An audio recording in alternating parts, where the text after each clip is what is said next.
Вот уже полгода в Алматы действует необычный детсад. Приводят туда пожилых людей, которых родственники по тем или иным причинам не могут оставить дома одних. От дома престарелых это заведение отличает то, что в нем люди находятся только в дневное время, а вечером отправляются по домам. Стартовав как социальная инициатива, проект безусловно требует финансовых вложений на питание, досуг, уход и лечение, а также аренду. Об экономической составляющей мы и поговорили с основателями необычного стартапа.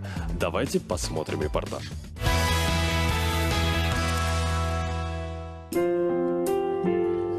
Ларисе Николаевне 74 года. В прошлом она учитель биологии.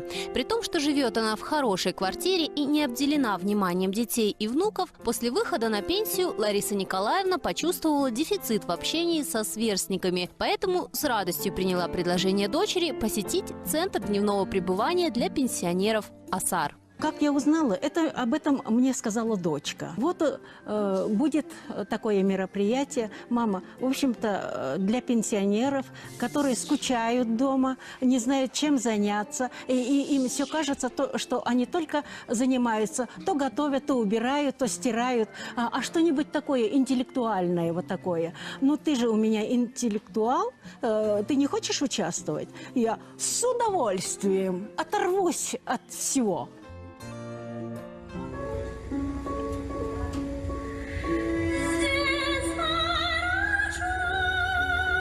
Заведение, которое между собой гости называют детсадом для пенсионеров, пока единственное в Казахстане место, куда пожилые могут прийти в дневное время, пока их родственники заняты на работе. Эта практика была позаимствована из Европы, где подобные центры – привычное явление. Для Казахстана развитие этой сферы социально значимого бизнеса довольно актуально. Численность пенсионеров составляет около 1,9 миллионов человек, а из них 170 тысяч страдает старческим слабоумием. Центры дневного пребывания для людей 65+, работают не только в интересах пенсионеров, но и в помощь молодым людям, которые по разным причинам не могут ежечасно наблюдать за пожилыми родственниками, а оставлять их одних бывает опасно. В целом практика вот этого нашего проекта, она ориентирована на то, чтобы привнести качество в жизнь пожилых людей. Качество может быть с разных аспектов. Это элементарная бытовая безопасность и заканчивая просто качественными аспектами общения и какой-то социализации.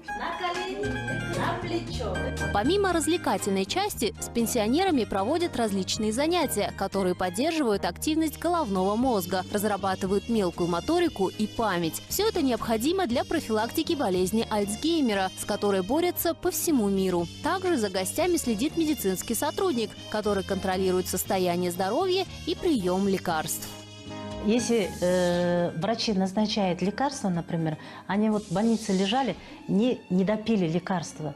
Нам утром, в обед, вечером должны пить. После еды, до еды. Они мне, родственники, передают.